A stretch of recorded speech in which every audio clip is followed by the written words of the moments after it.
is Sharee Hoegerl, and I'm from the Commission on Aging Office. And with me today is Molly Pelzer, and she is from the Dairy Council. I'd like to welcome you to our show today. Thank you, Sharee. Today, Molly and I are going to be discussing 5 steps that will make you a little bit healthier person. According to the Dairy Council, are they the ones who came up with these 5 steps? Right. Okay. The first one is to prevent bone loss by eating calcium-rich foods and by exercising regularly. Secondly, you need to drink 6 to 8 glasses of water daily. Third, include plenty of fresh fruits and vegetables. 4, limit the amount of fat in your diet. And 5, eat regular meals.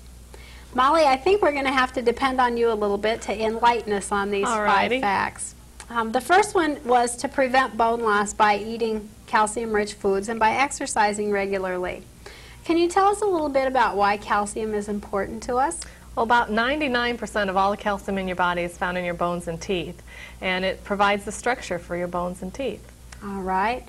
Not only when we're growing up, but as we get older. Right. Studies now show that you actually have bone growth until you're about 25 years of age, and then after the age of 40 or so, you start to lose bone as a normal part of aging. Okay. If a person, depending on their age, do they need more or less calcium as they grow older? It varies during the life cycle depending on where you are as far as the growth spurt goes. Children, we ask to have 3 servings of milk group foods in a day. Teenagers, 4. Young adults, 18 to 24, also 4 servings a day, and that's new. And then adults over the age of 25, 2 servings a day. Some experts recommend women in particular should try to have 2 to 4 servings a day. All right. What about women as they grow older then? That's where a lot of the debate is. Some experts feel that postmenopausal women, because they lose calcium from their bones faster after their bodies stop making as much estrogen, should consume 12 to 1,500 milligrams of calcium. That'd be about the calcium you get in 4 cups of milk. In 4 cups of milk, okay. If a person wants to increase the calcium in their diet, what are some foods that they can look for? Well, 77% of all the calcium in our food supply comes from dairy foods, so dairy foods are probably the richest source of calcium in our food supply. But you can also get calcium from fish canned with bones, like salmon and sardines, but you have to eat the bones. You have to eat the bones. Right. And dark leafy greens are also a good source of calcium. For instance, 2 cups of broccoli have the same amount of calcium as about a cup of milk. All right. If you like your greens, that would be a good source. Right. All right. Is there a difference in the way that our body uses the calcium from those sources, or is it basically all the same? Well, the vitamin D and the milk sugar lactose have been shown that they increase the absorption of calcium a little bit better. So sometimes we say that the calcium from milk group foods is better absorbed. Whether it's better utilized is a question we're not quite sure of. All right. A lot of people, especially seniors, are concerned about the fat in their diet these days, and we are going to talk about fats in a later step. But if a person wants to get the right amount of dairy products so that they keep their calcium level up, how do they avoid some of the fats? By choosing low-fat dairy products, for example, skim milk or low-fat cheeses or low-fat cottage cheese, frozen ice milk versus ice cream products. In fact, as we were mentioning earlier, skim milk actually has more calcium in it than whole milk. All the same nutrients, just less fat and less calories. I think that that's interesting that it would have more calcium in it. How about using powdered milk? Powdered milk is a real good way to sneak calcium in if you're not a real good milk drinker or cheese eater. We encourage people to add dry milk to the puddings that they make from scratch or boxed puddings, to add it to casseroles, mashed potatoes, scrambled eggs even. You can really hide the calcium in powdered milk. 1/3 of a cup of powder milk has the same amount of calcium as a cup of fluid milk. One of my favorite tricks is to make double strength milk. And you just add 1/3 of a cup of powdered milk to regular milk. So reconstitute your powdered milk. You get twice as much calcium per sip. All right. If a person wants to do that, say they want to add some powdered milk, say to a casserole, how do they know how much to add? Or they what's can the best way to experiment, add it? but usually about 2 tablespoons would be your limit. For a casserole. The powdered milk is going to increase the browning, so if you wanted to add it to some of your quick breads, like your banana breads or your cookies, you are going to notice that they'll brown more quicker. All right. As far as sprinkling it on, say, cereal with milk in the morning, things like that, about how much would they want to do? there? Oh, if they were having fluid milk with their cereal anyway, or if they're making oatmeal, just remember 1/3 of a cup of powdered milk mixes with about a cup of fluid, so they could decide how they should measure from them. Okay. There is not a lot of fat in powdered milk. Right, it's almost fat-free. Okay. So for 80 calories, you're getting about 300 milligrams of calcium. That's pretty good. That's not a bad trade-off. All right. The other part of step 1 was not only to eat plenty of calcium for our bones, but also to exercise to keep our bones strong.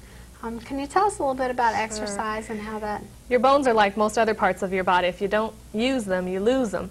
So we encourage people to engage in a weight-bearing activity 2 to 3 times a week for about 20 to 30 minutes in endurance. And we certainly don't mean for seniors to go out and take up skateboarding or marathon running or anything, but simply walking is an excellent weight-bearing exercise.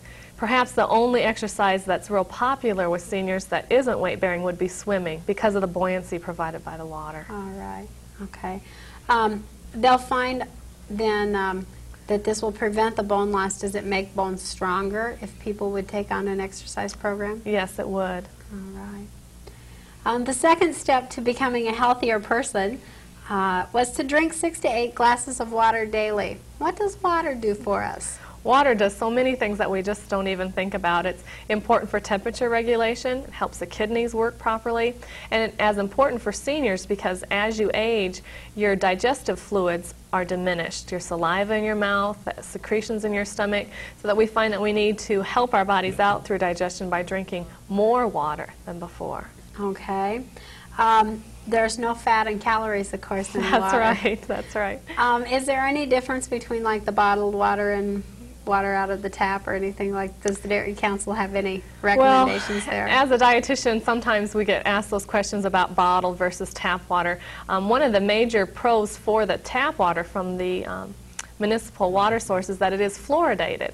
And fluoride is definitely important not only for growing children but also for seniors too. I think the bottom line comes down for seniors when they look at the cost of bottled water versus the cost of water out of their tap. And we leave a lot of assurances up to our governments, and if the city guarantees that their water is safe, I'm willing to go along with that. All right.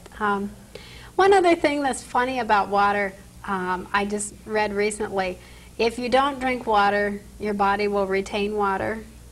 But if you do drink more water, your body just sort of lets it go on through. Sort of the effect that if you're not getting enough water, your body thinks that you're starving it, and so it starts to hoard water. Right. So unless you're taking some medication or something that they recommend not a lot of water, probably. Right. And 6 to 8 cups of water really isn't that much. It's just getting in the habit of drinking water instead of some of those other beverages they might choose. Okay. All right. The third part of the plan to becoming healthier is to include plenty of fresh fruits and vegetables. About how many servings of fruits and vegetables a day? We ask individuals to have a minimum of at least 4 servings of fruits and vegetables in a day. And a serving could be a medium piece of fruit or a half cup of canned fruit or vegetable or a half cup of juice. So 4 is a minimum, but some people recommend as high as 10 or 12 in a day. All right. Okay. Serving is sort of an iffy word there. We've mentioned it several times and probably will again. How do you know what a serving is? The Dairy Council has a guide that we'd be happy to provide to your viewers. It's a little bit common sense, and it's probably smaller than what you would give yourself normally is what a dietitian would consider a serving. But when we're talking about fruits and vegetables, I think more is probably the way to go rather than less. Again, it's a half a cup of juice, which would be about a juice glass full, a half a cup of canned or half a cup of cooked vegetable or fruit. And oftentimes if you look on the canned fruit or vegetable, it'd say there's so many half cup servings in the container, right? Or a medium piece of fruit. And dietitians are kind of skimpy when it comes to what a medium piece of fruit looks like. So if you're used to eating a big apple for lunch, we might count that as 1.5 servings from the fruit and vegetable group. Okay. One thing about fruits and vegetables, it's important to maintain variety in selecting them so you don't get burned out on them maybe. That's right. What are some different, say, fruits and vegetables that would be good right now for people to... We encourage everyone to have a daily source of vitamin C. And of course, when you think vitamin C, you think of those citrus fruits and fruit juices, grapefruit juice, oranges, orange juice.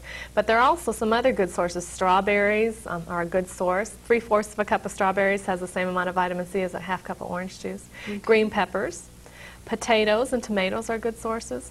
Most of your fruits and vegetables are going to be good sources of vitamin C. Okay. And then every other day, we ask consumers to eat a serving of vitamin A-rich foods. And if I told you that a carrot was a good source of vitamin A, you'd probably fall in line with the dark yellow fruits and vegetables like apricots and cantaloupe and squash and sweet potatoes.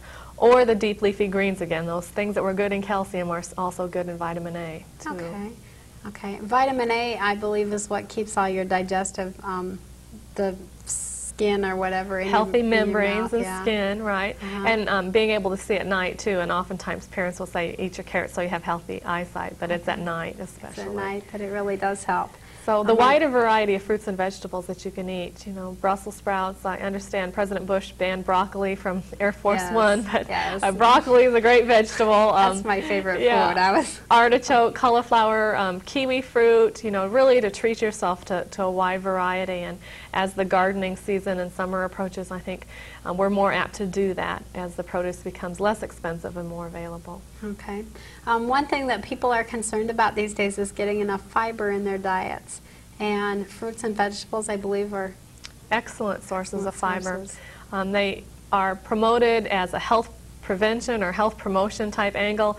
Everything from heart disease to blood sugar to certain types of cancer have been linked with not having enough fiber in your diet. We also know that one of the best treatments for constipation is to drink more water, eat more high fiber foods, and exercise. So it gets all back down to the basics. Okay. To eat the skin or not eat the skin, is that? The skin is where predominantly most of the fiber is found. In fact, when you cook a carrot versus eating a raw carrot, you really don't lose the fiber, and that's a misconception that a lot of people have. But if you eat a cooked apple without the skin versus just a raw apple, that's where you're losing the fiber. Not the cooking that necessarily ruins the fiber, but when you take off the skin. Okay. Also, when you overcook vegetables, I believe that you lose some of the vitamins. Definitely. In that. Add a small amount of water and steam them. We've got to train our taste buds to like vegetables a little bit more crunchy. A lot of us like them mushy. So that's just a habit that we get into. Okay. One thing about fruits and vegetables, they are low in fat, and they're low in sugar, and they're low in sodium. That's right. If a person doesn't, say, want to buy fresh because of the cost or storage time or whatever, is there a difference between canned and frozen fruits and vegetables? Sure.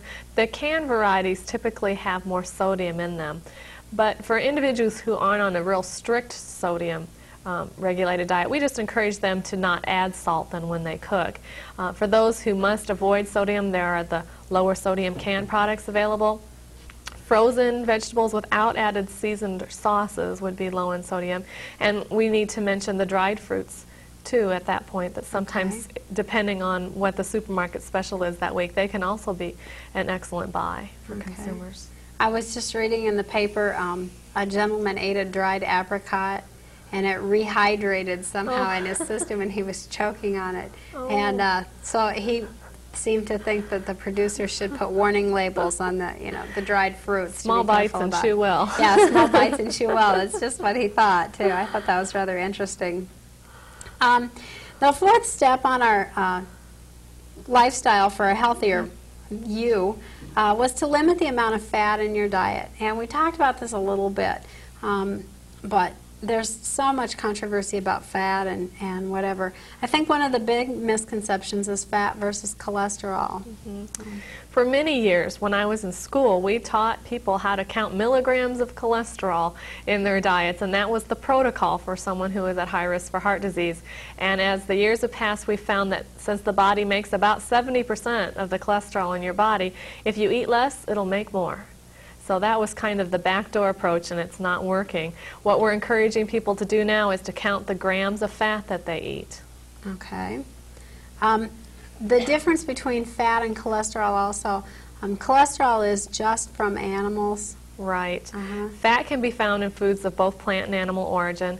Cholesterol, although it travels with fat in your body, is not a fat. It's what we call a fat alcohol steroid, and it has no calories, which makes it very much distinguishable from fat. Fat is where the calories are coming from. So it's misleading for people. Sometimes they see no cholesterol written across food labels now, and so they assume that they're eating a low-fat or a no-fat food. And that's not the case. That's right. So. Cholesterol is found only in foods of animal origin. And one of the calls that I got from my office was from a lady who had found the bananas that were marked a no cholesterol snack. And she wasn't going to buy a banana again until she found that same brand with the markings on it. So that can be very misleading to consumers. And it's important to remember that a food that's marked no cholesterol can be either high or low in fat. And it's no assurance that the food is what we would call heart healthy or health promotion. Health promotion, okay. What are some ways that a person can cook with less fat? If they pick a low-fat food to start with, fish is always my favorite. People pick fish and then they eat it fried. Right. Your cooking technique can really make or break your food choices. We encourage individuals to bake or broil or steam or poach as opposed to frying, and grilling outdoors is also an option. Anytime that you have the food lifted above, so it's not soaking in its own fat. Sometimes when we bake a roast, we don't put the roast up on a rack, and essentially we're frying the bottom half of that product. So, frying is adding fat calories, and there's no way around it. You know, so many times you'll see in restaurants, we use only vegetable oil, and I think people are lulled into thinking that that's a health-conscious choice. Well, fat is fat, whether it comes from animal or from plant sources, and anytime you're frying, you're adding extra fat calories. Okay. One thing that I remember hearing last summer was if you're going to barbecue, part of the flavor in barbecue is when the fat drips down on the coals and then comes back up onto the meat. And they suggested that you cut all the fat off of, say, the steak, if you can afford a steak, and you put it beside the steak so that it doesn't absorb into the meat as it cooks. And just let that piece of fat drip down on the coals and the smoke come back up. You're not adding any calories or any fat, but you're getting the flavor. That's, one of the desirable things about having fat in our diet is that it's a flavor carrier, and that's, why people sometimes equate low-fat eating with a less flavorful eating experience. But you can learn to do things, as you mentioned, and using herbs and spices to season things instead of looking for the fat flavor. Sure. Poultry is something else. We need to take the skin off before take the skin off the poultry and trim the fat from the meat. Choose your low-fat dairy products. Most of your fruit and vegetable group foods, besides the avocado and the coconut, are very low in fat, but you can take an innocent onion and make it pretty high in fat if you deep fat fry it and make an onion ring. Onion rings, and those are good, too. That's right. A lot of times we find hidden fats. I think they were talking in the paper yesterday about that a tuna salad sandwich with mayonnaise on rye bread actually has like 600 calories in it because of the dressings. And there are ways to get around that hidden fat, whether that be from a mayonnaise or a salad dressing on your lettuce salad, or there are a variety of ways. We talked about Bacos, or my favorite hidden source of fat is those pasta salads that I so dearly love that are marinated in a salad dressing. You just don't stop to think that those would be high in fat. One of the ways that you can get around particularly the mayonnaise or the salad dressing is to use a yogurt base. And I wouldn't advise anyone to start out cold turkey and go all from mayonnaise to yogurt, but try a 1/3 and 2/3 mixture, and that will significantly reduce. It's not vanilla yogurt. You have to buy the plain yogurt. Plain yogurt. And there is a difference between vanilla and plain. Yes. Yeah. Okay. I didn't realize that. Vanilla bean will add a little perk to your tuna, I think, if you tried it that way. All right. And you can also use the plain yogurt as the substitute for sour cream on your baked potato or in any of the products that you're not baking, if it's a Jell-O molded type gelatin salad. All right. Some of the, especially at the salad bars, where we get into a lot of the hidden fats, I think. Or when we get to ordering double cheeseburgers at the Right. Yeah, moderation and serving size will definitely help keep some of those fats under control. Okay. As far as cutting down the fat, they say that there are 2 benefits to our health. Actually, I think more than that. First, to our heart, and also as cancer prevention. Right. step. And probably the third one that would benefit just about everybody is the lower calorie aspect of eating low fat. And since some of us, or most of us, have trouble maintaining an appropriate weight for height, particularly seniors as their activity level goes down, it's beneficial for everyone to eat lower in fat, lighter in calories, and maybe get some of that weight off. Okay, all right. Let's talk a little bit about the low-fat dairy products themselves. Okay. The cheeses, the different things like that.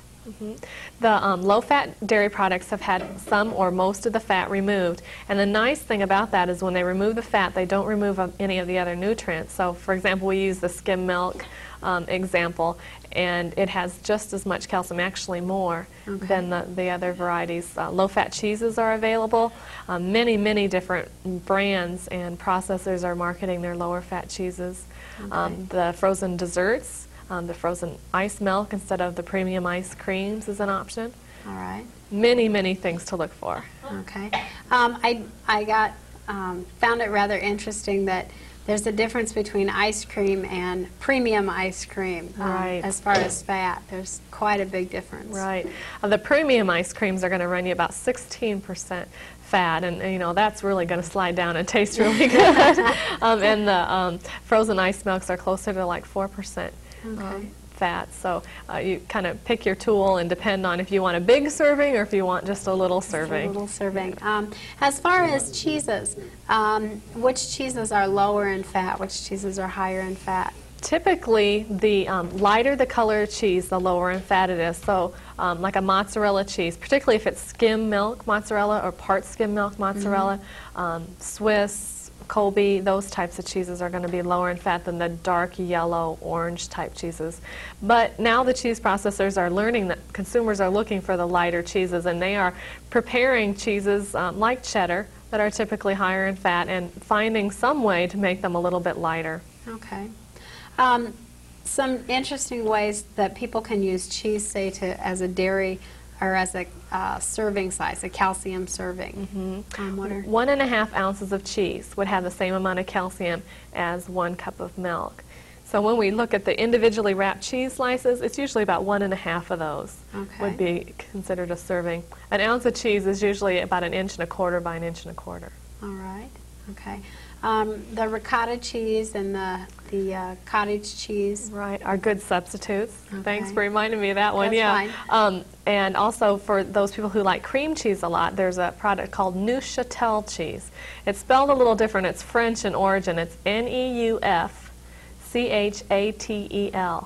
And Muscatine is how it's pronounced, and I can't tell any difference between the two. Okay. Is it available in the stores around Yes, it here? is. You just have to know what you're looking for. Just know it. I've seen it written and never knew how to say it. Maybe that's why I didn't ever use it. Okay. So is there anything, they say that it used to be the softer the cheese, probably the lower in fat. Is that still a rule of thumb? Well, that can be misleading because some of those can be very highly creamed, but I would say the lighter the cheese rather than the softness of the cheese. All right. Some of the dairy substitutes that are out right now, for instance, like Weight Watchers or Light Line, or some of those. Do those still have like the calcium and things like that in them? What the consumer can look for if they're looking for the assurance that it is still a real dairy product is the real seal, that stylized drop of milk enclosing the word real, or to look at the ingredient list. Ingredients are listed in their order of predominance, and on a real dairy-based cheese, the first ingredient would be milk. Okay. All right. That's something good to look for. And the imitation cheeses, oftentimes we lean toward those thinking we're going to save calories, particularly fat, but a lot of those are cropping up with some of the coconut oils and the palm oils in them, so it's not a real savings when you go toward the imitation products. Okay. The last step in our healthier lifestyle is to eat regular meals. How many meals a day should someone eat? Well, we like to give people a range when it comes to that type of information. At least 3 meals a day. Some people do best on 6 to 8 meals a day, smaller meals, particularly seniors who seem to satisfy their appetite rather quickly in a mealtime do better having maybe 6 snack-sized meals during the day rather than 3 big sit-down meals. Okay. But it is important to eat regularly, not right. to skip meals. That can become a real trap and a habit.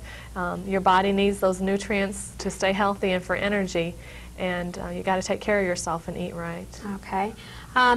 Something you said, eat regular. I've heard it said that if you eat at the same time every day, you will get your body in a routine. Rhythm, yeah, sure. And as the clock, hits 11:30, we tend to get a little bit hungry as we just not even to pay attention to the clock.